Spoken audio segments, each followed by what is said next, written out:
Is there an aspect of your work you find beautiful? While we might not think of beauty as a property that arises in many domains of work, my guest and sociology professor, Brandon Vaidyanathan, is finding beauty at work in unexpected places. After unexpectedly stumbling into the topic of beauty at work during his research projects, Brandon is now devoting time to explore how we might expand our understanding of beauty and how it shapes us in our work and personal lives. In this conversation, Brandon and I discuss his Beauty at Work project, how it got started, his journey into sociology, and how he's bringing people from different disciplines together to explore how beauty works and what it looks like in the workplace. Let's dive in. Brandon, welcome to Making Business Hard. Thank you so much for being here today. Hey, thank you. It's great to be on the show. Wonderful. So, Brandon, we're going to talk about your work, your projects that you're doing. You're a professor. You have a lot of things going on. But the first thing I'd like to ask you something a little bit more human, and that's a memory from childhood. So, since we're going to be speaking about beauty today, what's a memory from your childhood that involves beauty? What comes up for you? Yeah, one of the more prominent memories that sticks out to me is of a sort of say a sensory experience of being in a Hindu temple. So I grew up Hindu. My parents had moved to the Middle East before I was born. I was born in Qatar. Spent most of my childhood in Oman and Dubai a little bit. My parents are from India, and they used to go to the Hindu temple quite frequently when we were living in Muscat for a number of years in my early childhood, anyway. And then they stopped, but around the time I was about 5, 6, 7, 8, we would go pretty regularly, and I have these really vivid memories of being in the temple. And you take your shoes off when you enter, and so you're bare feet on this really cold stone surface, which is a stark contrast to the heat of the desert, right, in Oman. And then you enter the temple, and there's this burst of sensory experiences. There's the sounds of the bells and of the chanting, which is a kind of another kind of otherworldly kind of Sanskrit chanting, which you don't typically hear. There's the smells of incense and camphor. There's sort of bright colors with the different gods and goddesses all adorned in flowers, and then there's the taste of the offering, the sweets that they offer to the gods, and then they give to the devotees. And the sweet we would get is something called a laddu, which is a very popular Indian sweet, which is made out of lentils and incredibly, very intensely sweet.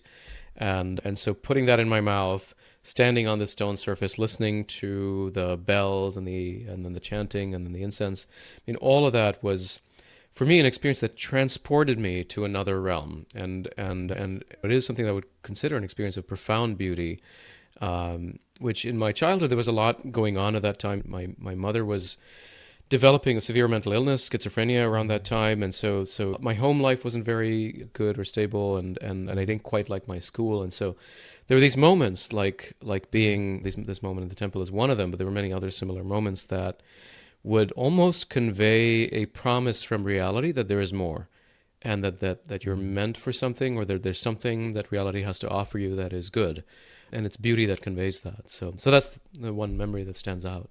Well, thank you for sharing that. It's like a very rich description. I kind of felt like I was there with you Huh. in that moment. That's amazing. Well, let's jump into a conversation now. And of course, we are talking about work because this is making business art after all. Mm. So, first Mm. question that I like to ask is, listen to this carefully. Where do you work and what do you get paid to do? And Okay. you can interpret that and answer that in whatever way makes sense in your life. Yeah, where do I work? Wow. I mean, I work mainly at the Catholic University of America, where I'm a professor. Um, they pay me to do a lot of things there. So I have multiple hats. I'm a department chair of the Department of Sociology. I've been doing that for a number of years. I'm a professor, which includes doing work on research and teaching, in addition to this administrative work. And so the research I do is largely in the area of organizational culture, and then I focus on three domains: business, science, and religion, looking at how culture shapes us and how it helps us to flourish or prevents us from flourishing. And so that kind of work involves a lot of social scientific research using surveys, interviews, ethnography, a combination of different methods around the world. And then teaching. I teach some of the things I study. I teach a variety of courses to mostly to undergraduate students. And then I suppose another part of my work is service to not just the university community, but the disciplinary community in sociology, and particularly the sociology of religion, which is kind of my main area. And so there's a lot of presenting at conferences and sharing research with other social scientists, and doing work that's beneficial to the scholarly community. So I think that's principally what I get paid to do. Yeah, I don't think there's anything else there. Yeah. Well, since we're going to be speaking about beauty, this is beauty at work. Let's start off by defining terms. So, how are you defining or framing the concept of beauty for the purposes of the work that you do? Yeah, I try not to define it actually. I mean, I want to understand what the word evokes in people and what they resonate with, what images come to their mind. And very similar to the question you asked me, I want to know like what people find beautiful. And so I don't want to sort of develop a definition or any sort of particular way of constraining what that might mean to people. I can say that I understand beauty in a number of ways myself as at the broadest level. I think metaphysically it's simply the sort of attractiveness of reality. So everything that exists is in some way beautiful, just as it is in some way good and in some way true. But concretely, that doesn't mean very much, right? And so when we think of beauty, we think of art maybe, or fashion, or body image, or something like that. And I think that's too restrictive. I think that's too narrow. And part of what I'm trying to do is to expand that concept, because I think people intuitively know that it's a more expansive concept. I think we've just in our discourse and our culture reduced it to certain domains, and even in those domains it's kind of outmoded. If you talk to artists or students of art or students of architecture, they'll say, well, beauty is an outmoded concept. We don't art is about something else. Art is about self-expression or whatever, right? So where I find people very eager to talk about beauty is science. And I've spent a number of years studying scientists, and they're the ones who kind of hooked me onto this concept. And in trying to understand simply the organizational culture of science, I ended up talking to scientists who would keep using this word beauty to describe their motivation for why they were doing what they were doing. And I just was baffled. Like, it's not a word I would have associated with science. And once I started talking to them, it opened up my imagination, and I was sure that other fields, other professions similarly had these experiences of beauty. So that's kind of what I'm trying to do is to understand what that means. Great. And I wanted to start off the conversation kind of defining or talking about this, because it's not cosmetics at work, it's not fashion at work, it's not six packs or looking or cosmetic surgery at work. It's a very broad definition of beauty. So I did want to just kind of frame that for the listeners as early as possible. So I'm going to dig into the where this project came from you a little later, but first I just want to hear about the present day, the now, the here and now. Tell me about what your Beauty at Work project is about. Yeah, so it's mainly an attempt to expand our understanding of beauty, to try to figure out what it means, how it works, what are the mechanisms through which it operates and shapes us for good or for ill. And mainly, I'm more interested in what impact and relevance it has for the work we do, so in our professional lives. And so the project I have is called Beauty at Work, and it's in those two senses. One is how beauty works, and the other one is what beauty looks like in the workplace, in the sense of not the attractiveness of your colleagues or whatever, but what beautiful work might look like, right? So how do we cultivate an imagination for beautiful work, and then what kinds of practices can we cultivate in order to make that happen? And so I have a podcast, I have a YouTube channel, and it's mostly just conversations like this with people from diverse fields, different professions, trying to understand in their domains of work and their experience what beauty means. What is beautiful work as a fashion designer, or as an architect, or as an athlete, as a cocktail bar owner, whatever that might be, to try to understand what aesthetic principles are at work, and what the rest of us could learn about the role of beauty in our lives and in our work from that. Yeah. So, listeners, I'm going to shamelessly pander to my guest now. I love your YouTube channel. Oh, I'm thank you. loving your conversations. I'm right now midway through the conversation with the gentleman, the neuroscientist. Help Oh, me with great. his Yeah, name. Anjan Chatterjee. Yes, Yes. fantastic. I've listened to a number of them, including the latest one with the writer. Remind me of his name. Speaker? Michael Spiker. Yeah, Michael Spiker. Okay. Spiker. Yeah, yeah, Yeah. yeah, Yeah. yeah. Fabulous conversation. So thank you so much for doing this work. Obviously overlaps and has connections with my own project, Yeah. and I'm just getting a lot out of it. Great. So yes, listeners, look up Beauty at Work on YouTube and check it out. It's very good. So I also saw in preparing for this conversation that in addition to your research and the podcast, you also hosted an international Beauty at Work symposium in May of last year, which I thought A, was fantastic, and B, I was kind of sad that I didn't know about it and missed it. Right. Yeah. Gosh. Because I would have loved to shown up for that. But how was that received among the people who were there and anybody else that's consumed the media coming out of that? And what do you feel came out of the event? Yeah. Thanks for asking. Yeah. That's the third leg of this project that I forgot to mention, which is events, Mm-hmm. right? So besides the podcast and the videos and so on, we are trying to bring people together and create a sense of community. So the vision for that symposium was to bring together academics and practitioners around this concept, and it's a way of, and I think a lot of what I'm trying to do is to test what kind of traction this idea of beauty can give us. And so we had a kind of a mix between an academic conference and sort of a more conversational type of event where there were more kind of fireside chat type of things. And so we had three plenary sessions, which were all conversations, and there were conversations between very different fields. And we open up with a conversation between a cancer researcher, a particle physicist, a biochemist, and an astronomer, talking about beauty in those different fields. And then our next plenary was between the neuroscientist that you mentioned, Anjan Chatterjee. We had an architect who works on sacred art. We had a designer from Dubai who does more contemporary interior work. And then we had a community activist and a scholar who works on community transformation, community building through aesthetic experience. And so again, very different kinds of people coming together. And our closing session was on politics, on is democracy beautiful? And this is a much broader conversation. And there was a lot of tension in that conversation as to whether that word could be used in the context of democracy and how we practice democracy or even our ideals of democracy. So, and in between, we had a number of more kind of academic sessions where people were presenting papers.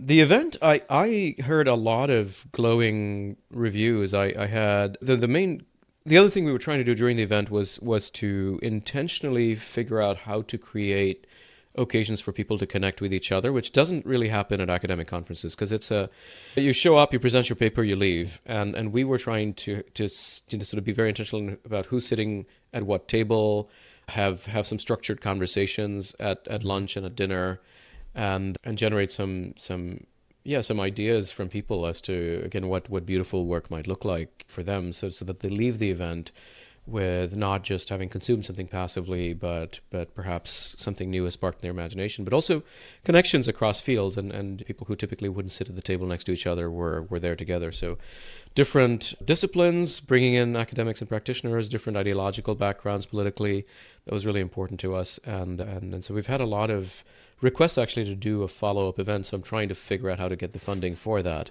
because it's an expensive affair, but by all accounts it was very successful, and we were able to create, and we had I think a decent size of about 100 people, which is I think good enough to get a rich diversity of perspectives, but also not so big that you can't cultivate some intimate conversations among people. So yeah, that was the event. Wow, that's great. I really love the intentionality behind the cross-pollination, the structured conversations, and ongoing frustration I have with as I live in Miami. So with local events and with events elsewhere is just the pervasive presence of the panel. And are you familiar with Priya Parker? Yeah. The Art of Gathering. Yeah. Big fan of her work. Yeah. So in her book, there was a one line that jumped out at me that she called the panel the most lamentable form of gathering, Because Yeah. it's like watching television, right? We're up here on the stage, we're talking to you, and there's no interaction between. I mean, this is just Q&A, which is kind of lame, but there's no Yeah. conversation Yeah. between audience and people. And if anything, debate's very popular, right? There's the debate club at school and so forth. But I think debate has its place, but we're so over-indexed on debate, and we just need more conversation and Mm-hmm. cross-pollination, Mm-hmm. like a lot, Yeah. like urgently. Yeah. It's very I urgent matter, agree. I agree. and we Yeah. could spend hours unpacking that, preferably with a bottle of wine. But Yeah. so it's just really refreshing to hear the intentionality behind that. So let's reconnect and see if I can help you brainstorm ways to get support That'd be amazing. for Yeah. something like Yeah. that. Not that I have means to bring No, you but yeah, support right now, but getting a number of people brainstorming. on board, I think Yeah. would be great. Yeah. Yeah. Also, I just want to acknowledge here for a moment, because I'm what you described for the symposium. It's I'm hearing a peppering of like good practices for creativity and creative work, and I think in preparing for this, I also see that your wife is a creative person. Can we just talk about your wife for a moment and Yeah. the different creative endeavors and pursuits that she's followed or is following in her life? Yeah, my wife she's trained as an opera singer, and I think she realized just a few years ago that she was more of a performer than a musician. And I think over the last, maybe it's 7 years now, that she's been doing stand-up comedy and sketch comedy, and I think she's really hilarious. I really find that, yeah, I find that this is kind of the creative spark that she has is in being able to see, and I think it resonates with me as a sociologist, being able to see, to observe the world, and to observe, hey, isn't that weird, right? But she obviously does it in a way that's much more entertaining than I can do as a sociologist. But I absolutely love just seeing that part of her, which has grown, and I hope it continues to grow. But it really nourishes me as as a person, and I think she has a lot of insecurity and uncertainty as to what she wants to do with that path, and we also have 6 kids at home, and so it's on she's not a night owl. She's a person who likes to get up at 5 a.m, so going to comedy clubs is really not a feasible, because you got to pay your dues in the field, and you got to perform at these slots that are at midnight or 1 a.m, usually to a drunk audience of mostly comics, and so she was doing that for a couple of years, and it's not going anywhere, and that's not who she's writing for. She's writing for people who are like, she's writing largely for women, or writing for people who are parents and so on, and so we don't quite know yet where that's going to go, but we're trying to play around creatively and do stuff together, and we just started on my podcast trying to have this series of bonus episodes where we chat about the content of each episode, and we've only done a couple, so I don't know if it's an experiment. We'll try it out, and we'll see if we enjoy doing it together. We'll see if our listeners enjoy it. But yeah, my wife, I hope she's writing a screenplay for a sitcom. She's got some stand-up stuff that she's hoping to get into competitions, and then comedy sketches, which I think she's also really good at. So I don't know where it's all going, but I think with 6 kids at home, that has to be a never-ending source of material. Just that. A lot of permissions to get. That's the problem.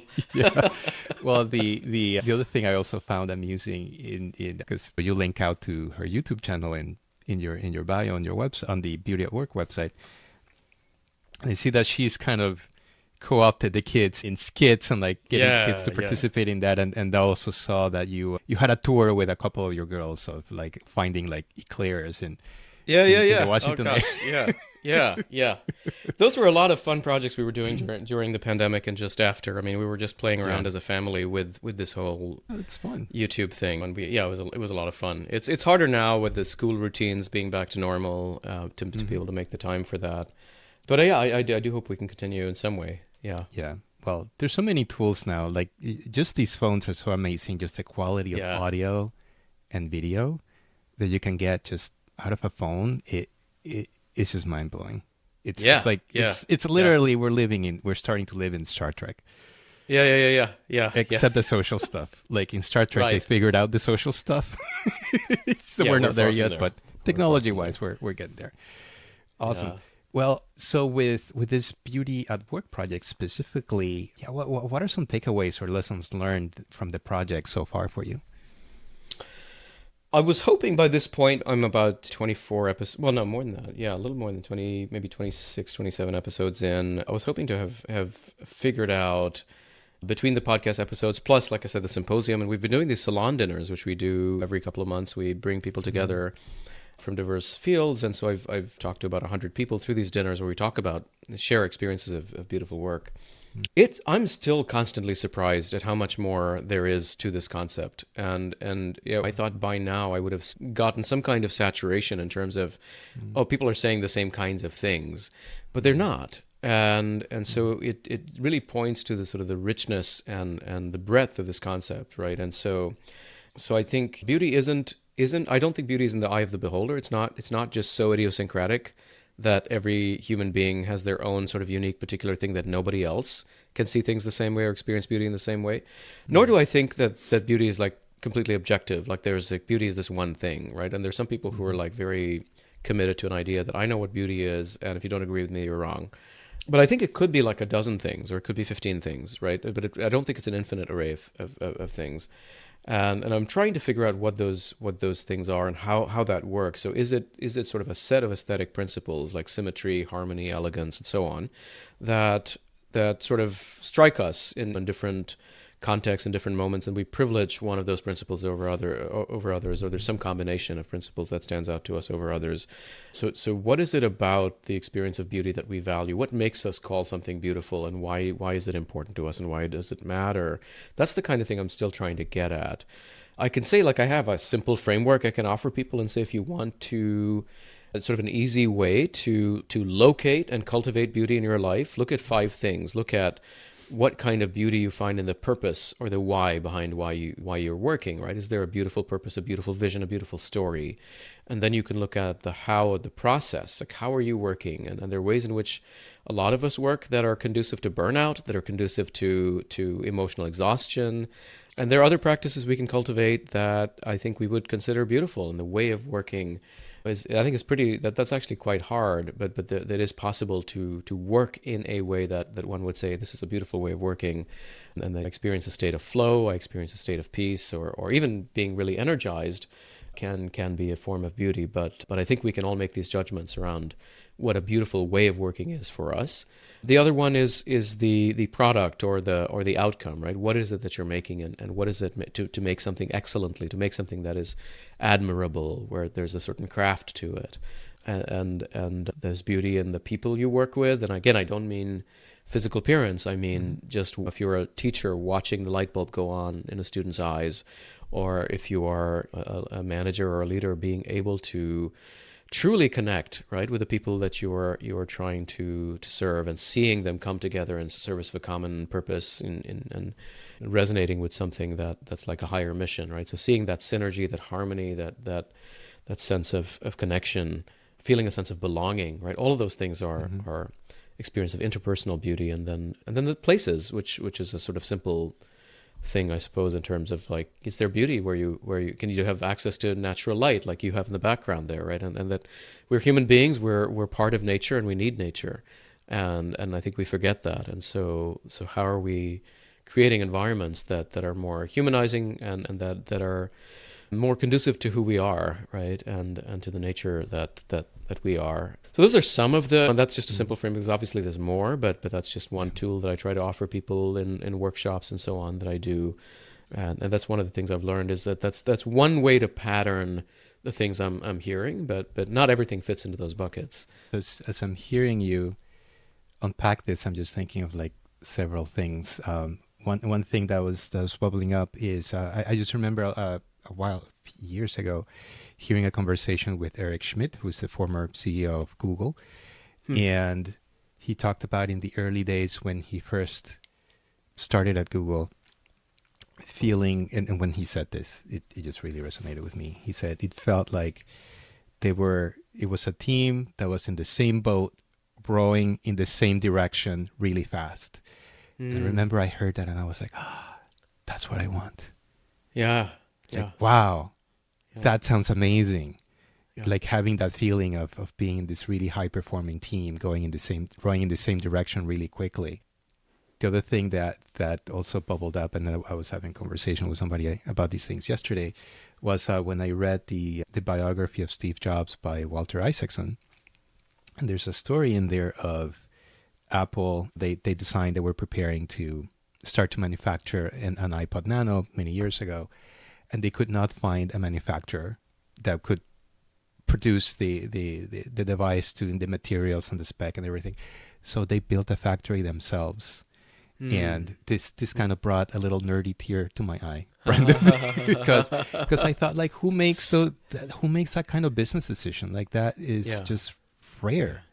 And then the iPod Nano, of course, they made it, and then they launched it, and it broke records, and it sold a lot of money, and all the business outcomes you could want. But I felt like, wow, that's devotion and dedication to creative process and design, and kind of bringing something that you were just talking about, like making something great for somebody else.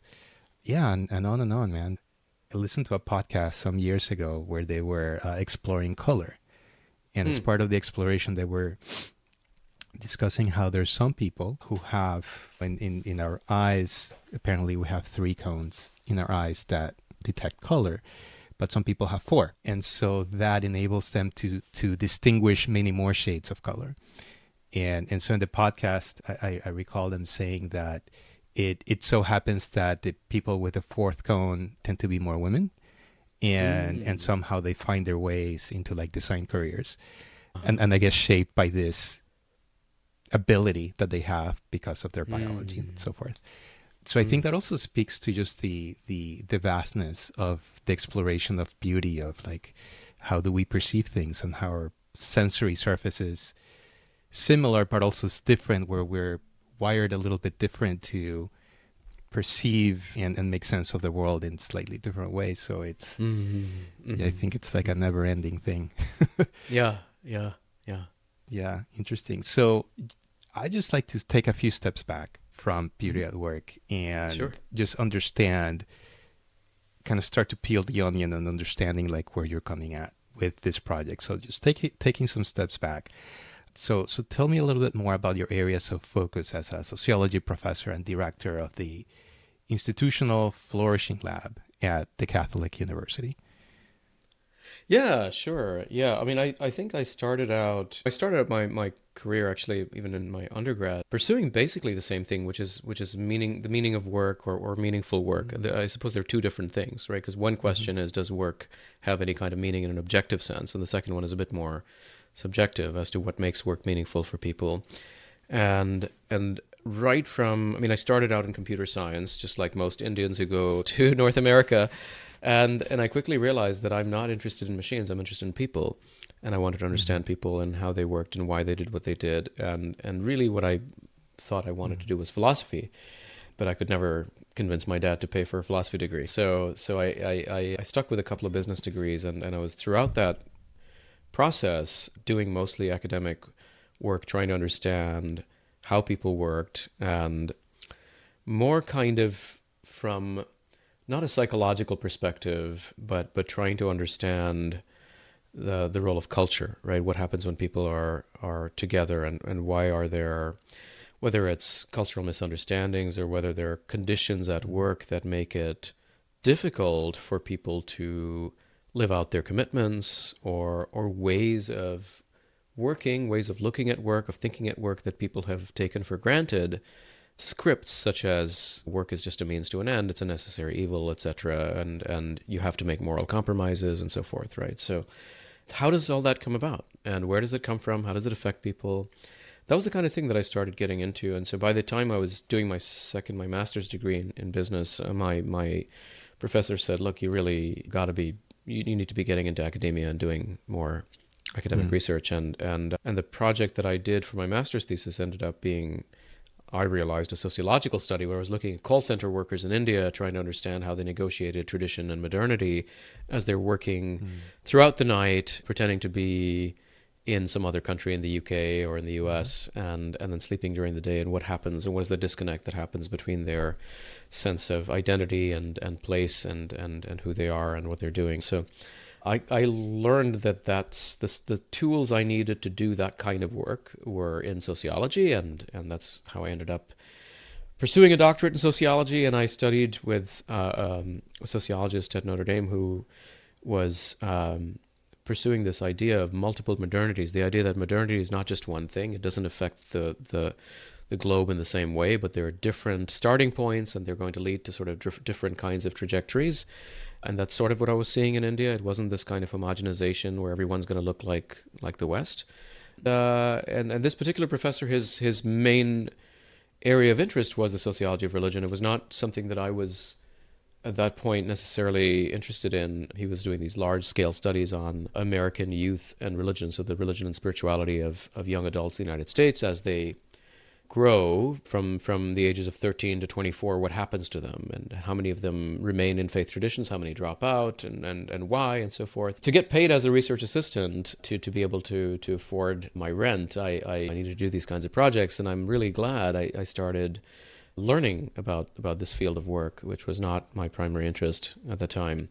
And I ended up doing a lot of research on American religion, on science and religion, which is another area that, again, initially I wasn't particularly thinking about pursuing, but it came about sort of serendipitously, where I ended up being part of a massive research team that did the world's largest study of scientists on this question of religion and spirituality in science, and what scientists really think about religion. And then since I've been here at my university for the last 7 years, I've been looking at religion and mental health, so how faith leaders and faith communities recognize and respond to mental health issues. I've been looking at well-being in organizations, particularly in science, looking at the well-being of scientists, well-being in religious organizations, faith communities, in the clergy, and so on. And then more recently, this work on beauty, which came out of the work I was doing with scientists, trying to understand motivation, and I realized that beauty is a big motivation there, and so the beauty project emerged from that. Well, there's a lot there.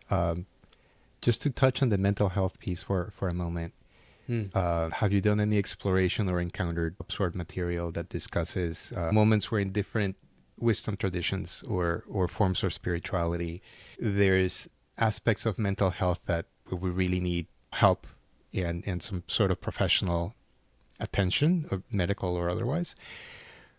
But maybe there's some other milder aspects of mental health that are outside the quote unquote norms, where in different wisdom traditions are interpreted in different ways. So in one society, maybe, well, this is bad, but in another society, maybe somebody who is perceived to be in touch with something greater than themselves, or so forth. So I'm just curious if there's anything of that nature has come up for you in your studies or looking into. Yeah, I think more, and more not in the actual research I've done so much, because I'm mostly dealing with contemporary urban communities. So even if they're from different faith traditions, and we've done surveys in Christian and Jewish and Muslim and Buddhist and Hindu communities, but when you're in kind of urban centers, you kind of mostly think the same about those issues. I have certainly read in the literature that there are communities in Africa, for instance, where schizophrenia is seen very differently, as you're saying, sort of maybe a way of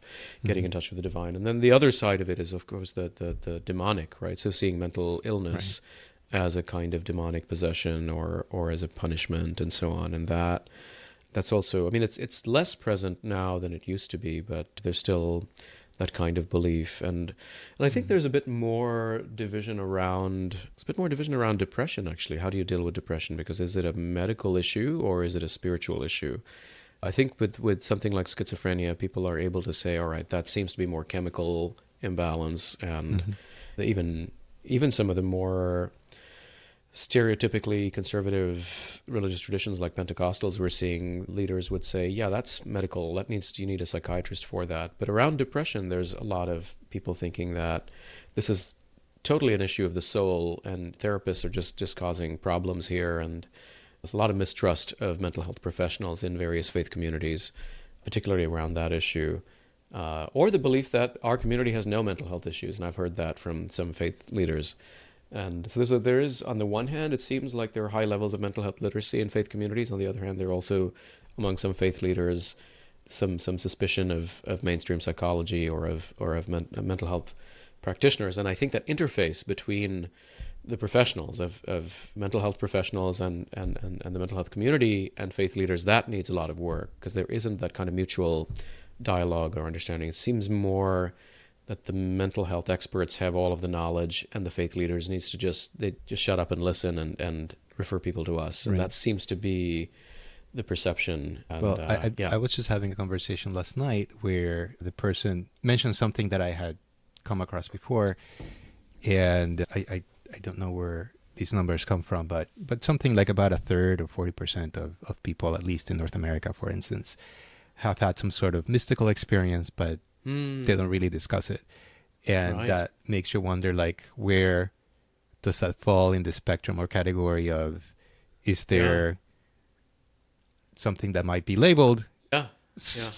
as something in the psychology, in the DSM, in the manual of diagnosis, or is there, well, is there something else that people are experiencing that is not something that would be described in the world of psychiatry, but some experience of something else, of some mystery.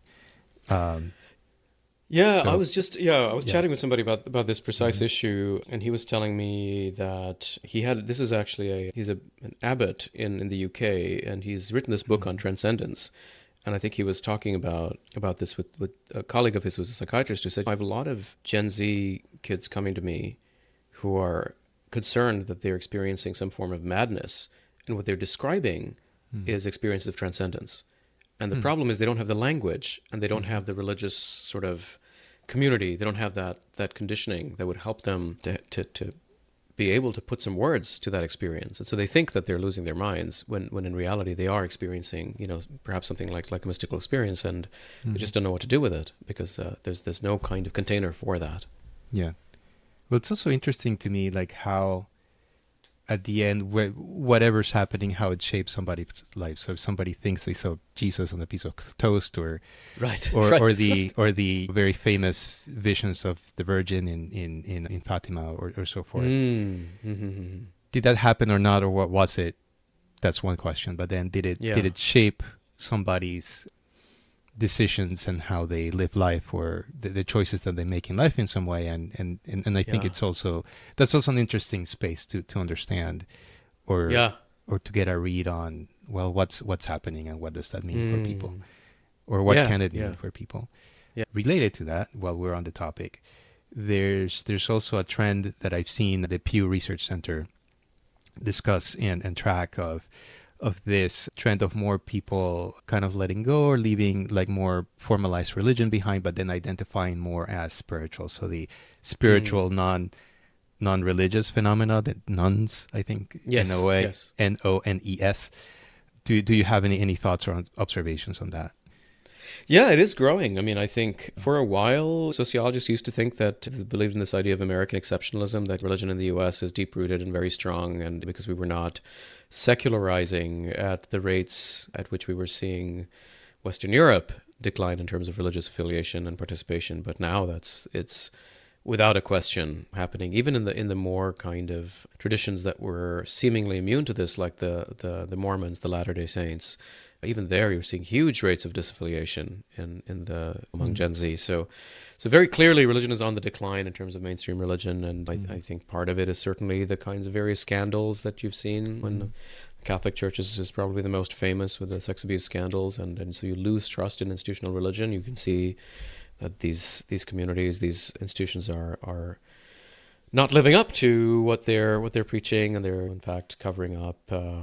And so on. But I mean, it's not by any means exclusive to the Catholic Church. It's just more visible there because it's more concentrated. But certainly Protestant and other communities are experiencing the same thing, and so are the Boy Scouts and all kinds of other secular organizations. But that leads to this loss of trust in institutions, and in general, I think we're in an environment where we've lost trust in our government and in science. I mean, there's a general kind of institutional mistrust that's pervasive, and I think the rise of the kind of self-made approach to religiosity, to spirituality, has been growing. Certainly media, I think, contribute to it. That's very, like, all kinds of TV shows and so on, I think Hmm. are you see. I mean, it's not hostile to religion, which is interesting. I think that it's Hmm. much more kind of eclectic, and there's a bit of a bricolage in ways in which people are piecing together different aspects of belief systems.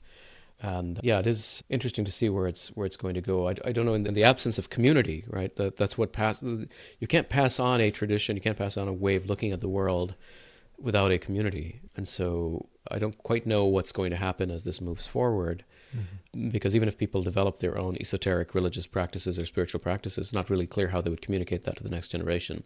So I'm not really sure where this is headed, or Yeah. what this transformation is going to look like. But that being said, there's also the rise of more sectarian, maybe if you want to call it fundamentalist, kind of more. Mm. I don't quite know what the word for it is, right? But there is kind of a sense of wanting to return to older forms of religion that were maybe abandoned, Hmm. and rigid belief systems that want to be maybe more exclusive, right? So that kind of Hmm. thing is on the rise as well at the same time. Mm. Proportionally, it's not the same as the Hmm. disaffiliation, but it's certainly happening, and it is something to pay attention Yeah. to. I mean, I wonder in the instance of more fundamentalist religions if that in some way at an emotional level is a way for people to just have more order, more Yeah, orderliness, and more right. control in a world that's just increasingly Absolutely. so chaotic and uncertain. Yeah, yeah. Yeah. Stability of identity in when there's Right. no kind of, like, where's your moral compass going to come from when everything Yeah. is up for grabs, and Yeah. so looking to the past and looking to find some kind of stable way of life, some mode of community, some mode of organizing your life Hmm. is very appealing. And yeah, order is really a driving principle. Purity is another one Mm, that right. people seem to want, right? Yeah. So I think these are sort of some basic human moral principles, Hmm. and once we're deprived of them, we're going to have to find it somewhere. Yeah. So we I can't do without it. I also wonder or kind of push back a little bit against the like I don't feel comfortable resting in the explanation of religious institutions like losing trust with people because I think every time I'm not a historian, but every time I Mm. consume some history, you find examples of power-seeking people that were abusing their power, even Mm, mm. in say in the case of like in South Asian wisdom traditions, Sure. these enlightened masters, but they were like sexual predators or Right. it's Right. just like a never-ending story of gurus and just people Yeah. throughout the Yeah. ages Yeah. who Yeah. are just doing really improper things and so my sense is that there's more stuff there that needs to be observed and like made sense of, but I wonder if there's something in the emotionally that's not being sparked for people outside of the explanation of trust and scandals and stuff like that Mm. that people Yeah. are Yeah. seeking elsewhere. Yeah. And yeah. Yeah. I mean, there are other. Yeah. I mean, so certainly there are other explanations. I mean, one of the issues certainly Yeah. is that religion used to be much more closely tied to politics, in the sense of like, religious institutions had Hmm. a certain kind of respectability in society, and a certain authority, a moral authority they don't enjoy that right now. Um, and so I mean, that's once that institutional authority is weakened, it becomes much harder Hmm. for people to persist in that way of life. Because I mean, if you're in a largely, say, Christian, whether it's a Catholic society or a Protestant society, and everyone goes to church, even if there are scandals that break out, you still continue doing that because that's what you do. That's part of the fabric of your society. That kind of thinking isn't quite there anymore, because those institutions don't have that kind of hold on us. Yeah, I think the other kind of thing about the emotional dynamic, I think, is really interesting. Where there are people who argue that, look, as there are a lot of the reason that people were drawn to religion had to do with existential insecurity, right? So you don't have food, your child is Hmm. going to die, you need some kind of hope, and where's that going to come from? And the argument is, now in a modern society where you have, modern medicine, and you have social services provided by the government and so on, those functions of Hmm. religion are no longer necessary. And so what's the need for that, right? And I think that a lot of the existential insecurity that and I think it's important that existential security, is that we recognize we haven't gotten rid of existential insecurity. It's just a different kind, right? And so Right. so maybe we have modern medicine, but you're still at risk of losing your job. You're still at risk of getting divorced. You're still at risk of a school shooting. I mean, there are all these other kinds of things. We're at risk of destroying the planet, right? I mean, so risk is abundant, and I think religion still serves for a lot of people as a way to make sense of that and as a response to that. But yeah, by and large, those sort of more fundamental existential needs are simply no longer kind of a way to draw people to religion, right? The food and medicine and those sorts of things and healing but it's these other bigger, maybe more existential questions that come about. Yeah. So I'm going to come back to this topic of religion a little later, but I Sure. wanted to kind of step back in the time machine and go back to your formative years and just get another pass at where this interest, the early seeds of your interest in beauty and work come from. So yeah, we've acknowledged you grew up in the Middle East, in India, and kind of, I know you moved around several countries. And then as an adult, you chose to move to Canada and then the US. Mm. And I'm just wondering how in this immigrant experience of being exposed to different people, different cultures, different places, how did that shape and influence your own perception and experience with beauty and in this interest that you're pursuing now? Yeah, it's a great question. I don't know honestly how it relates to beauty. I mean, I know Mm. that I could certainly see how it prepared me to be a sociologist because I was growing up in the Middle East Mm. as somebody from one part of India, and so India is. I think it's helpful for people to think of India like Europe, right? It's not, even though it's a single nation, it's more like a subcontinent of different nations, each of which has their own language, their own sense of ethnicity, their own identity, and so on. So my parents are from Tamil Nadu, and they speak Tamil, and then there's a kind of fierce linguistic nationalism in Tamil Nadu, and it's very different from the neighboring states. So I don't speak the language of the neighboring states, Mm-hmm. and so when I was in the Middle East, I was in this pan-Indian environment. It's like being, Mm-hmm. and I was the only person I knew, like from my ethnic community in my class or in my friends' circles. So it's like being German, but everyone around you is an Italian or French Expat, or yeah. a Swedish person or whatever, and then you Mm-hmm. don't really speak those languages, and you feel Mm-hmm. kind of a bit out of sorts, Mm-hmm. and it's harder for you to make sense of why do my parents believe what they believe, and why do they act the way they do, and where did their traditions come from, right? So I was very curious, and I was constantly observing and constantly feeling like an outsider. And I think that sort of is a disposition that lends itself very well to do kind of more ethnographic, sociological, anthropological kind of work, and I think that's a sensibility I've carried with me. And I think beauty is it's in part it's related to that in the sense of in part like why is it that things that resonate with other people didn't resonate with me, right? Where the things that they found appealing I didn't find appealing, and Mm-hmm. how do those differences come about, and what cultivates them. Um, so I think that was at the root of it, but I honestly didn't pay any attention to beauty until I think the earliest memory I have of thinking about beauty really is in a course in graduate school in my doctoral program, in a course about social movements, about protest movements, and they were talking about the causes, like what is it that is responsible for generating and propelling some of these movements, and the argument they were making was it's a negative moral shock, it's moral outrage that fuels protest and Mm-hmm. galvanize it. I thought that was an inadequate explanation because I thought there had to be some flip side to it, because if you're outraged Yeah. at the loss of something, then there must be something beautiful that you want to protect, and Mm-hmm. because that is taken away, or because it's under threat, that's why you want to protect it, right? So beauty became for me a motivator for justice, is how I was seeing it initially.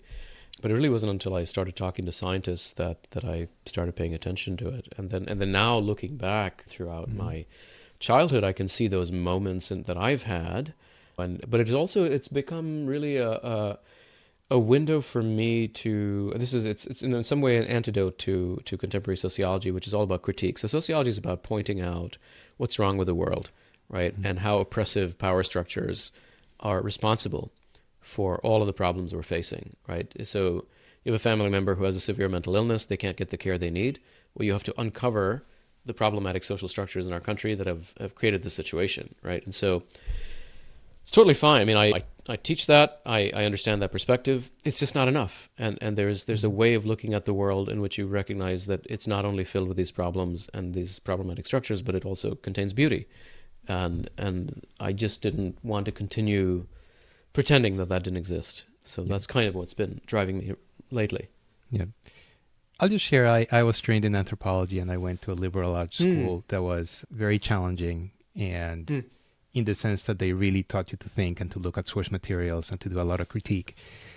And looking back, I'm grateful for much of that, but I'm also cognizant that that education has a lot of limits, because now to just flatten it and kind of be crass about it, it's kind of, they train you to be a complainer, right? Yeah. You analyze and complain, but you're not really trained to like build models and understand the world and solve problems. And obviously there's a lot of value in solving problems, and there's a lot of value in understanding a problem, but then you have to have the ability to solve it and not just complain about it to no end. And some of the ways that I love my professors, they were just lovely, but some of them did come from this kind of Marxist materialist lens, and I just found that so limited and so limiting.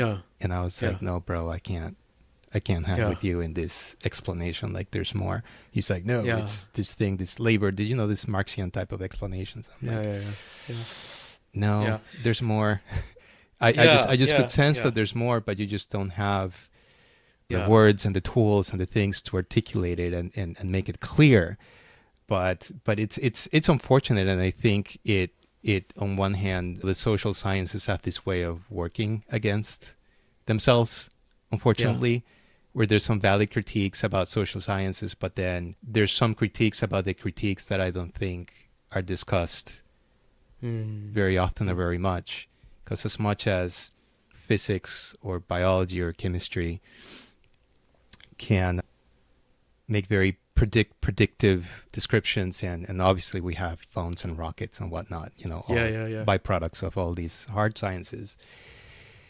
A lot of human existence happens in the space of the relationship. And even as I've been learning more about neurobiology and epigenetics, it's like our bodies, we are in conversation with the world and each other all the time through our sensory surfaces.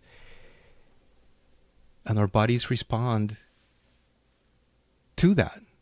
But I'm not familiar with any science that examines that or studies it in any meaningful way outside of, I don't know, maybe like people in under the camp of ecology or these other areas of study, perhaps, that study really complex relationships. But there's things happening in the unfolding of this conversation of your interaction with your kids, or in whether it's cold or hot, like what we're eating, the choices that we make. And who describes that? And the social sciences kind of do that a little bit. But I think the social sciences can evolve and do more things. And first of all, go beyond Marx, because I remember asking somebody who does sociologist / business anthropologist something about the world of luxury, and her answer was like, oh, look at Bourdieu. And I'm like, well, if we're still looking at Bourdieu, we're in deep shit, because that is not, if we're just relying on Bourdieu for an explanation, and we're ignoring biology and other aspects of our understanding of human beings, that's just a poverty of thought and understanding and energy and many other things.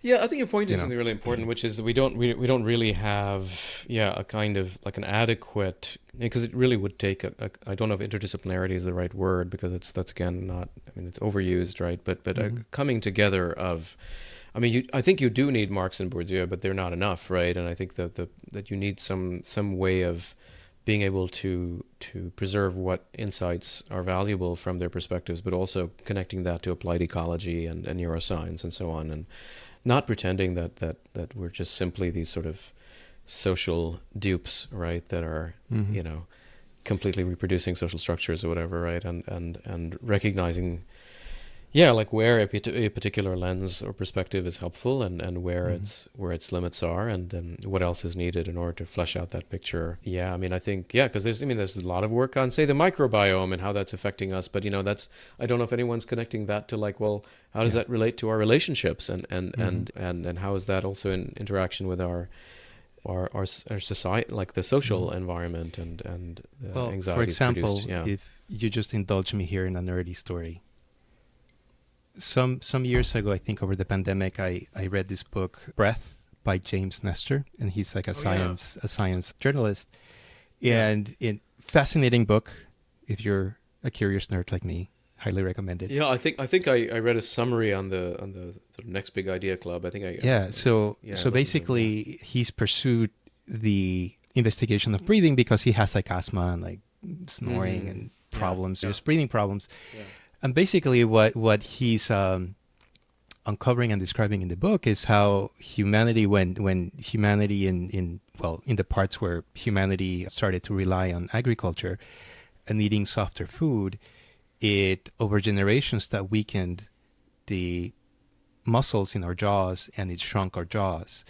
Mm. And so what that produced started to producing crowded teeth because our jaws Mm. got smaller and our teeth didn't fit in anymore, and also problems with breathing, which, for instance, people who suffer asthma, etc., because that also caused the nasal breathing chamber to shrink. Mm.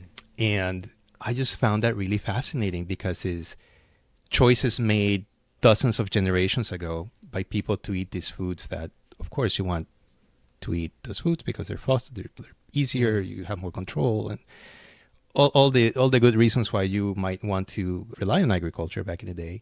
But that's a relationship with the world that epigenetics and so forth, it literally made a change in our bodies, and then Yeah. Yeah. that Yeah. changes our lives in many ways, right? So now you see kids with braces and we have breathing problems and we snore and we have products for that and it creates problems, and so people try to solve the problem and so forth. Yeah. um, but it's just this really complex web of interactions and the byproducts of those interactions that Mm. um, there's so many points of connection. I'm sure if we were to look at like breathing and breathing problems and health problems, there, you could do like hundreds of PhDs on that alone, Yeah. Yeah. Yeah. Yeah. Yeah. right? Yeah.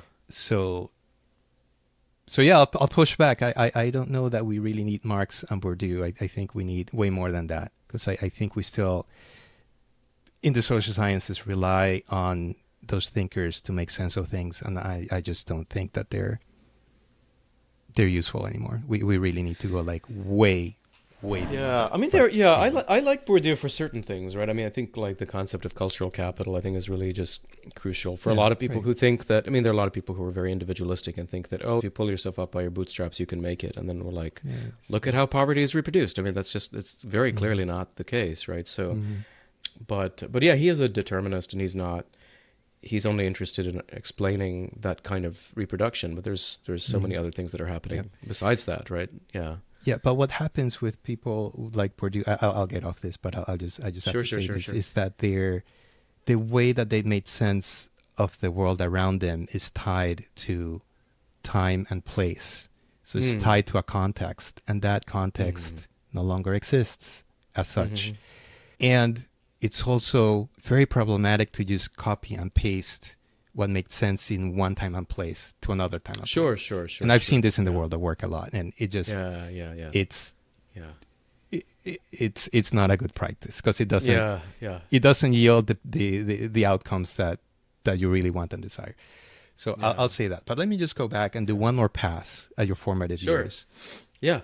and just acknowledge, or at least through my perspective, that culture is embedded in language, right? And so you're experiencing different people, different places, different languages. And I'm just Mm. curious if you picked up something about how you appreciated things, or not how you Mm. saw things, from being exposed to these different cultures, be it that you absorb something or in that opposition of like, this doesn't feel good, it helped you kind of go back and appreciate something that we might call beautiful, right? Something that you appreciated back then. in some way, and it could be architecture, just things that you kind of found pretty or desirable or that you were attracted to. Did any of those experiences in Oman or Qatar or back in India or your parents or your family or in Canada or the US, did it help you appreciate beauty in your own life? Not did it help you appreciate, did it shape how you appreciate beauty in your own life in some way or another? Is there, I don't know, some instances, some things, some influences that bubble up for you?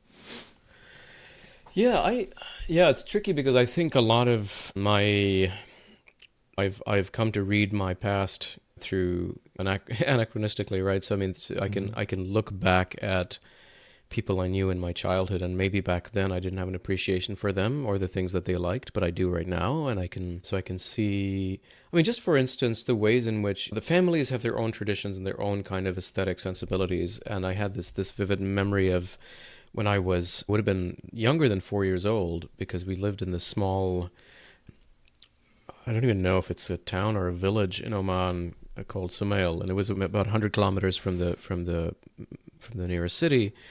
And we were in this sort of compound, and there was a family that lived a few doors down. They were Pakistani, and my family was vegetarian, so they wouldn't eat meat. And then when my parents went to work, they would sometimes leave me with the neighbor, and they were Pakistani Muslims, and they were meat eaters, and they were looked at the food that my mom and my dad packed for me, which is like rice and okra and yogurt. They're like, "Don't eat that. That's awful. Here, try this." And it was mutton, and it was this very sort of gamey sort of stew, which I remember just this a very strange experience of like, I know these people really like this and they think this is better than what I have, but I'm not quite connecting it. Like I actually didn't like what my parents made, but this alternative I wasn't sure was better either. So it was this very odd kind of moment where I can see my parents really love what they're making. And then this woman really likes what she's feeding me. I don't like either of these things. What is going on here? And it was an odd kind of moment, but it was, for me as a 4-year-old, like being like, I can't quite fit into either of these buckets when it comes to, and something as like simple as food. I mean, I liked whatever, chips and chocolate, or I mean, like whatever kids like, right? Candy, right? So it's very clear I knew what I wanted, and this was neither of those. But I think it has to do with beauty, because I think it has to do with my parents trying to communicate to me something they found not just valuable but beautiful, and the same with her saying like I'll show you something. If you've just been drinking Coca-Cola, let me give you a glass of wine, right? Like it's that kind of thing where I want to show you something that'll really elevate your experience of life. And it didn't work, but I appreciate that, like now, right? I can look back and say she was trying to share with me something that she shared with her family, something that she made, her kids found beautiful in some way. Maybe she was taught how to make that by her mom. So it's those kinds of things that I can look back and see those moments of people trying to communicate to me things they found beautiful. Yeah. I don't know if that's answering your question though. Just exploring. Yeah. I'm just pulling on the thread. So since you have 6 kids of your own, thank you for your contribution of repopulating it. Right. How are you doing that for your kids? What do you show your kids that you think is beautiful? Like what's that? You turn the tables around and now you're the parent. What are you showing your kids? Yeah, no, that's a good question. I think it's very similar to what I just shared, where there's certain things I try that fail and other things that succeed. And I mean, food is one of those things, right? And they're foods that I enjoy. They're things that I enjoyed as a kid, and there are cartoons that I watched as a kid. I mean, there's all kinds of things, right? That I share with them, and some of them take and some of them don't. And yeah, I think a lot of it is, even with literature, I think it's a bit easier. I think like comics, I was really into Asterix and Tintin, and my kids really like that, and so. So there are things that where we connect easily, and around certain kinds of food, like those videos we made where we're like, all right, we love French pastry, we love like a good croissant. That's really worth going out of your way to find a good croissant. So we've got to go spend a few hours trying to find one, or good shawarma, which is what I grew up with. And my 8-year-old, I was traveling. When I travel for conferences, sometimes I take kids with me, and I took my 8-year-old to Boston a few months ago. And we just stopped by this Arabic sort of shawarma falafel type place in the city, and he's like, he's very picky. He's like, I just like my pizzas and mac and cheese, and that's it. I'm like, try this out. And he fell in love with it, and he wanted to go back and have a shawarma Nice. like several times on that trip, right? So Yeah. it's great seeing something simple like that. But those, I Yeah. think, and we're talking about something very mundane, but I think those are experiences Hmm. of beauty, right? Being able to experience how a combination of tastes and textures and flavors comes together, and to get a sense of what does it mean to make this well, right? What is it like when this is done well as opposed to when it's not done well? I mean, those Yeah. are that is part of an education in beauty, I think. Well, when you moved to North America as an adult, did was there something that you found that you encountered as an adult in your journey since that you found really beautiful that you're like, oh wow, this is great. Like Ah, something that you discovered, you're like, oh my god, this is the best thing. It could be well, I food, mean, music, anything. yeah. I mean, I think for me it was the liberal arts. I mean, starting out in Mm. college, like I didn't even know it's possible to ask big questions. Like that was not a thing that Mm. that somebody could get paid to like think and to Mm. write. I mean, to be fair, it's not quite what I do. I mean, I feel like I don't have much time to think and write because I'm feeling like I'm more of a manager than a scholar. But there's that idea. I mean, I just saw it among my professors in the small liberal arts college in Canada, and Mhm. being able to ask questions that I didn't even know were worth asking, and to have peers with whom I could process those questions and have like an intellectual community. That to me was I mean, it was I did not even imagine this thing existed, Mhm. and once I tasted it, I could never. This is really what set me off on this trajectory was being in college as an undergrad and realizing I can't go work a corporate job after this. Like Right. I can't imagine spending 10 to 12 to 14 hours a day working for somebody helping them sell some gizmo. Like I couldn't do Mhm. it. And it was really quite life altering. And yeah, so that was the biggest one. There's a negative aspect of it too, which is I Mhm. was very I very clearly remember moving because I moved to Canada in the summer of '99, and for the first few months I would be writing back to friends back home saying people here are very friendly, but they're cold. Like Mm. there's a warmth that's superficial, but you Mhm. can't connect to somebody. People won't show Mhm. up at your doorstep unannounced and say, "Hey, I want to hang out with you." Yeah. It's all very like set a time, we'll do this. And so people will smile at you on the street, which is nice, which is very Mm. different from Dubai, where people just sort of either don't look at you or they scowl at you. But their hearts it felt like there was just no room in their Mm. hearts, and so that kind of relational Mhm. beauty I thought was missing. Yeah. But there was this sort of intellectual beauty, if we could call it that, that I gained. Yeah. That's well. Well, thank you for sharing that. That's really Sure, it's all I've really not thought of these questions. Yeah, really interesting. yeah. Well, go on to the final leg of our conversation here. The name of this project is Making Business Art. What comes up for you when you hear that phrase? I love it. I mean, I think it's just fantastic. It reminds me immediately of talking to scientists who see equations as a work of art or an experiment as a work of art, right? Which is not again something you would associate with art typically.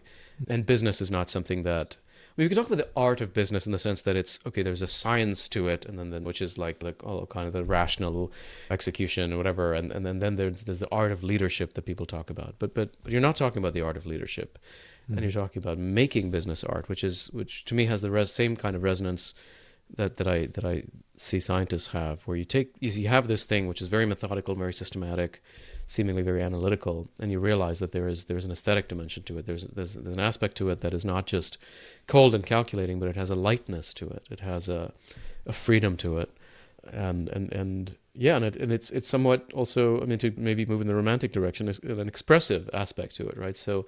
So there's this business in the sense of we have to make our profits, and then you look at typically any publicly traded company and the immense amount of pressure you have for survival versus the idea maybe of an entrepreneur or an attempt to do business in a way that is not just simply constrained by sort of this financial mechanism, but is trying to infuse something into the world that is important, that is potentially elevating, uh, potentially liberating in some way.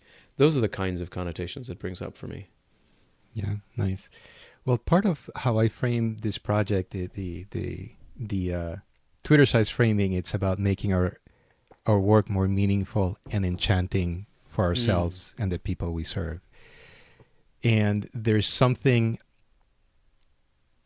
about that term or the concept of enchantment that's also kind of broad, like beauty is. And it makes me think of how also religion can be enchanting. So the story that you shared at the top of this conversation about going to the temple and the smells and the textures and the food and the sights and the colors, and that being this kind of container, this space of comfort for you, like comfort and solace, and just kind of it.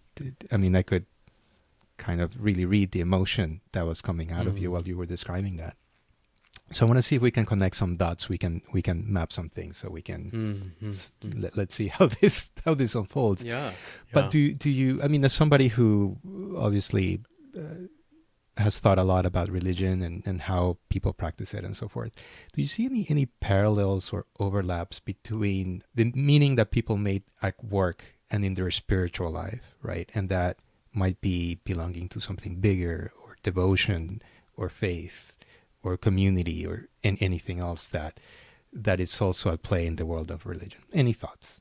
No thoughts are okay too. Yeah. No, I have a lot of thoughts on this. Yeah, I have actually a new project where we're looking at enchantment in science, actually, and we have an article that's going to be coming out in a few weeks, hopefully, about framework for understanding what enchantment means in the world of science, and whether it's transcendent or immanent or liminal, and different modalities through which that kind of work, which again for a lot of people is very mundane, very technical, can really be either this kind of transcendent doorway into the infinite, or it could be a sense of connection with nature. It could be something much more immanent, where you don't really need something supernatural, but you do feel it's still pulling you out of yourself and makes you feel a sense of belonging to something greater. Or it's somewhere in between where you're not sure quite what it is, but there's something there, and there are these experiences you can't quite process, right? And I think those opportunities are afforded in various dimensions of work from time to time. I think it is harder in some fields of work than others, and I've interviewed a lot of people in the corporate world around this who say they move out of a sales position into something like consulting because they find it actually doesn't afford those opportunities, where it actually corrodes their sense of authenticity, their ability to even tell the truth and sort of deeper values that they aspire to live out. So it's not always. May not always be possible, not in all kinds of environments. Yeah, I do think there's also a danger of work becoming a religion, and Derek Thompson talks about workism, right? Where now we expect work to fulfill all of our yearnings, aspirations for a meaningful life, and I think that's too much of a burden to put onto work. And I think it's fine that there's some people who are, who experience work as a calling or as a vocation, as something all-consuming, where they feel like they couldn't do anything else besides the work they do. The problem is when that becomes an expectation, right? And when your boss or your PI or lab leader expects you to see things that way just because they see things that way, and then it becomes a bit inhumane, and you're not allowed to take time off, and you're punished if you. But then that's no longer try to draw beautiful boundaries. art. That's just Right, co-opting right. the beauty of art. It is, yeah. I mean, what's some art that you enjoy, and art in the broadest sense possible? What's some art that really sparks joy for you? It's funny. Yeah, I'd have to use art broadly. So I've never really been particularly sort of moved by visual arts. And even though, I used to sketch a lot as a kid. For me, it's, I'd say music and comedy are two forms of art that really... And comedy is one that maybe just since my wife's been into this the last few years, I've been immersed in that realm. But one of the podcasts I listen to religiously is Conan Needs a Friend, Conan O'Brien. And there are just so many moments of like emergent, there's magic that happens. He is so podcast. Ridiculous. It's crazy, but it's really like, it's kind of, and it's the improv. It's usually that's the kind of the improvised aspect of it, right? Which is just, I think, sheer genius as to how people can so quickly come up with.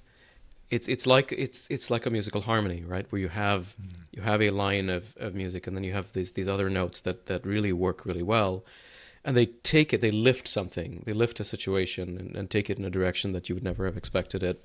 So I see a lot of resonance between comedy and music in that sense of, there is a kind of, I would probably use the word musicality to describe it, sense of harmony. So those are music I find deeply moving. My wife and I have very different musical tastes, so we don't Hmm. agree on that. But there are artists like, I mean, John Mayer or Yeba or Hmm. Jacob Collier, Yeah. people who really I think are Well, exceptional at yeah. yeah. I mean, just coming Yeah. back to the sense of enchantment, I Mm. think really good art Mm. and beyond judgment is does Yeah. it spark Yeah.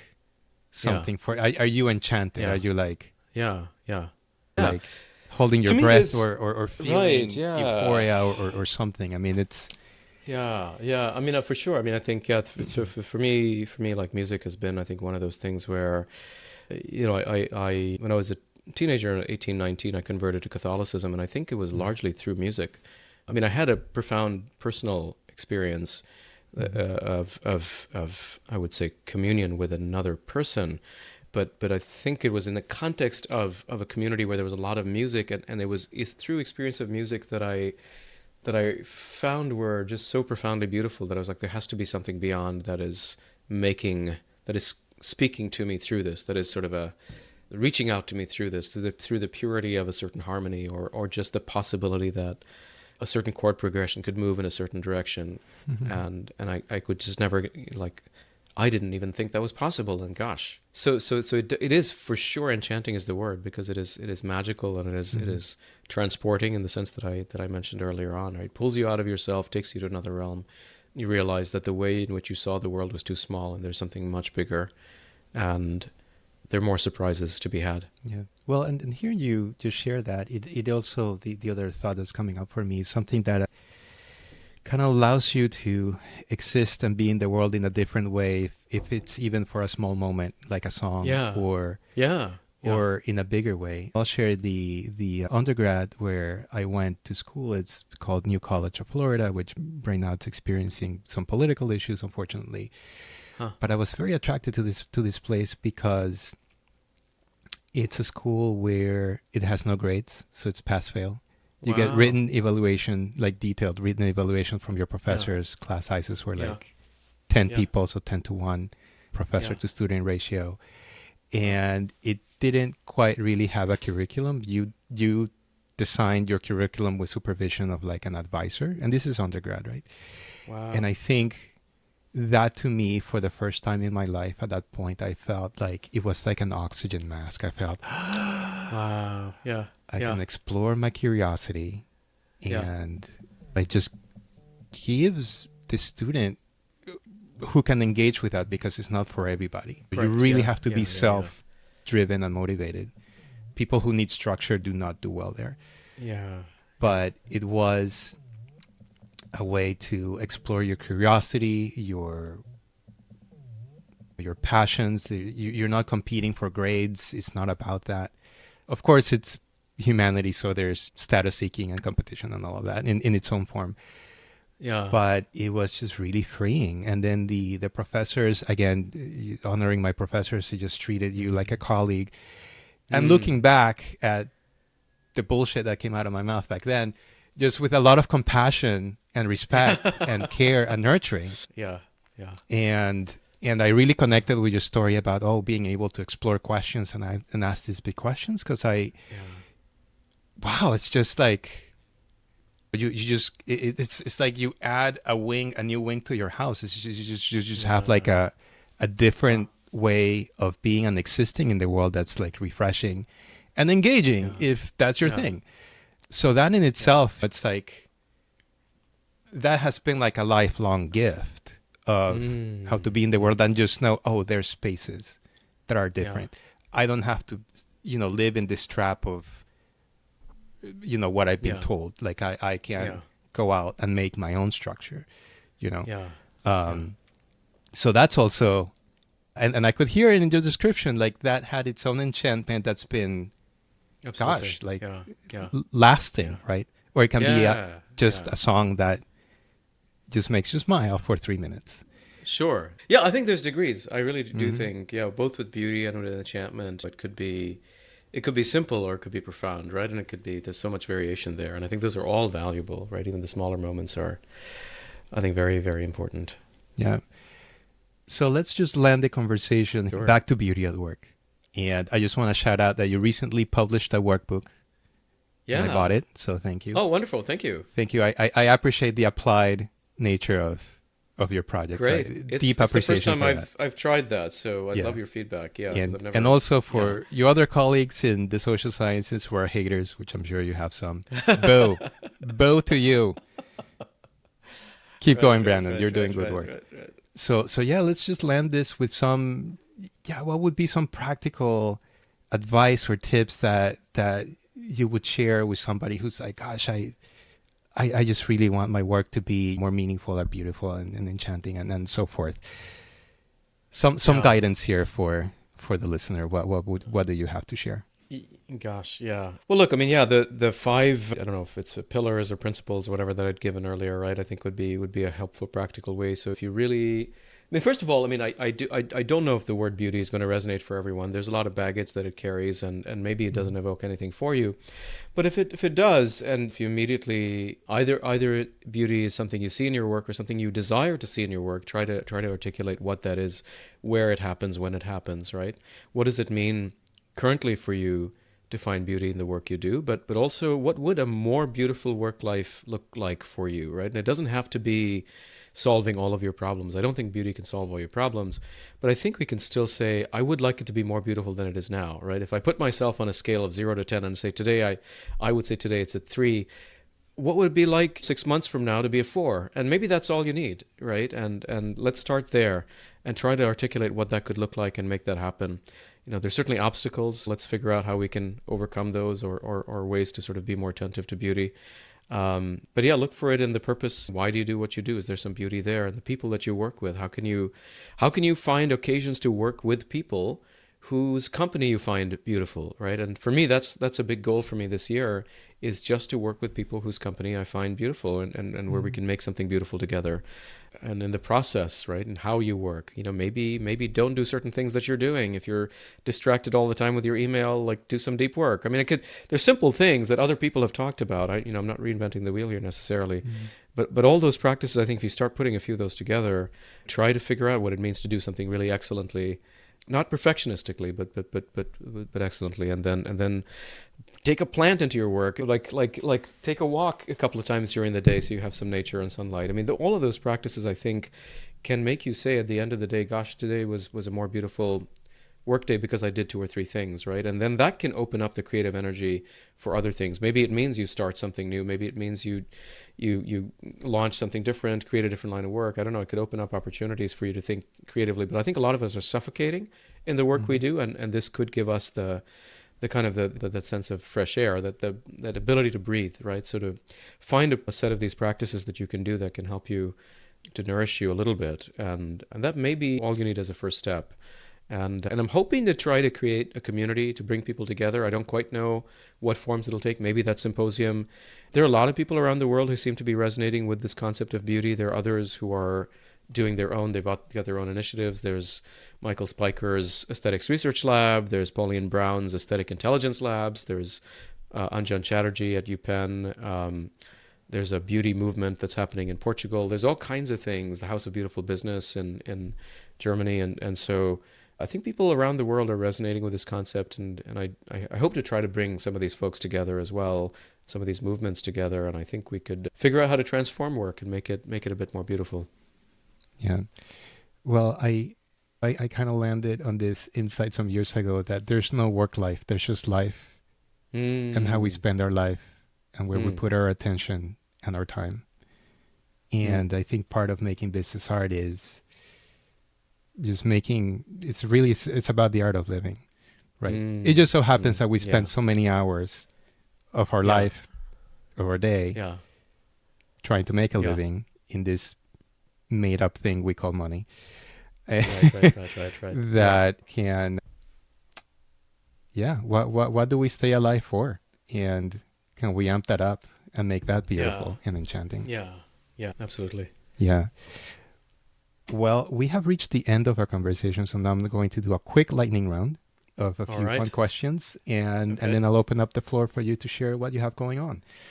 So, lightning round, it can get a little silly. You feel free to pass, but I do invite you to play. Okay. And the first question, I'll be very curious to hear this given your situation at home. First question is, can you describe your closet and what state it's in? My closet. So you mean a bedroom closet? Is that Your or the closet, closet where in your my office? is. Yeah. So my wife and I share a closet, and I think I have more clothes than she does, and I think it's mostly blue shirts, and that's really it's very boring. But that's my closet. It's not in total disarray. Things are hanging up, and then the bottom of it is filled with a number of suitcases Yeah. that get in the way of because Any I'm method traveling to the all the time. madness, or it's that's just stuff gets hung in there and that's it? Stuff gets hung in there, and we can try to close the door if possible, but it's not always possible. All right. Next question. What is the last piece of media that you loved? And that can be a book, a movie, a podcast, or you're a creator, so maybe something that you made. Last piece of media that I loved. Gosh. I watched a comedy clip by Pete Holmes, and maybe your listeners can look this up, but he has this really funny bit on the boysenberry. And it's a really hilarious joke because we have chosen to name a berry boysenberry, which is one syllable away from poison. there are only two kinds of berries, normal and poison. So anyways, it's a really great joke, and I was listening to it yesterday with my kids and laughing. Nice. What is something that inspires you? Well, a lot of things. Maybe today I'll talk about, I have a colleague of mine who I work with. I'm writing a book with her, Bridget Ritz. She is a researcher at Notre Dame, and I'm very inspired by her work ethic, and she's someone I can rely on. I find it's really crucial for the work I do to know that there are people who will make sure that I'm on task and will do their work even if I'm lagging behind, and she's one of those people. So I'm really glad that I have her in my life and that I can trust her to be on top of things when I'm not. Great. What's a song you must play during a solo road trip? Oh, gosh. So not with your wife, because then you'll disagree. I would play the entire Dirty Loops album. I think it's a self-titled album. Dirty Loops is a Swedish band, and they do kind of funk music, and Jonah Nilsson sounds like Stevie Wonder, and so my wife and I do like Dirty Loops together. But I would play that for sure on a solo road trip. Yeah. Awesome. Yeah. And last question, what do you want to see more of in the world? I don't want to be trite and say beauty. But it's true. I mean, I would like to see more ways in which people highlight the beautiful aspects of what they do rather than the kind of negative and the critiques. I would love to see it happen in my field, where we move from talking about social problems to talking about the good society. So figuring out how there could be more beauty in the academic world, I think would be great. Yeah. I don't know what that would look like. Oh, by the way, it just made me think of, are you familiar with Scott Barry Kaufman, the psychologist? Yeah, I the name is familiar, but so he talks about like the light triad. He's a scholar on creativity and different things, but he's really big into Maslow, and he went back and done scholarship on Maslow. And so where there's the dark triad, narcissism, psychopathy, and Machiavellianism, he also talks about the light triad. So it's just refreshing because in psychology, we kind of concentrate more on what's going wrong and not so much in like well-being and kind of going in the other direction. So maybe there might be some inspiration for you there in some way. I don't know. Just thought. Yeah. I mean, I appreciate the positive psychology movement. I think it's got its limitations, but I would love to see a sort of a robust positive sociology movement. Not a naive one, but I think one that's really serious and robust. And I think we need more of that. Yeah. Cool. Well, in closing our conversation here, so what do you have going on that you want to share with the world in an evergreen fashion, and where can people find you? Yeah, I think both of those you could find the answer at beautyatwork.net. So that's my sort of newsletter, website, blog, whatever, I don't know what to call it. The podcasts are hosted there. You could find the YouTube videos there as well. So beautyatwork.net. And I'm not sure where this journey is going. So like I said, we have in addition to the media, we have events. We have salon dinners coming up, I think in New York City in February, in London in March, in Los Angeles in April. and I'd love to do more events as well. Retreats, we did one last year, and I hope to do another couple this year. If you're interested in being part of this community of people who are resonating with the concept of beauty, thinking about it, who want to connect with others who are similarly minded or similarly hearted, reach out to me. And yeah, and I'd love to figure out how to do something more practical. I mean, it says I'm an academic, so I don't typically do that, but I would like this work to serve people. And so this workbook that I made, which is also available on my site, is one step, but I'd love ideas for more things I could do that could be useful. So I'm really learning along the way. This is really just a sort of a hobby or a side project, and I don't really know where it's going. Yeah. No, that's wonderful. Sir, thank you so much for sharing today. It's been a beautiful conversation, if I can say that. And we can always make more money, but we cannot make more time. So thank you so much for sharing your valuable time with me today. Hey, thank you, Ezekiel. Thank you so much. Have a great one. Okay, you too.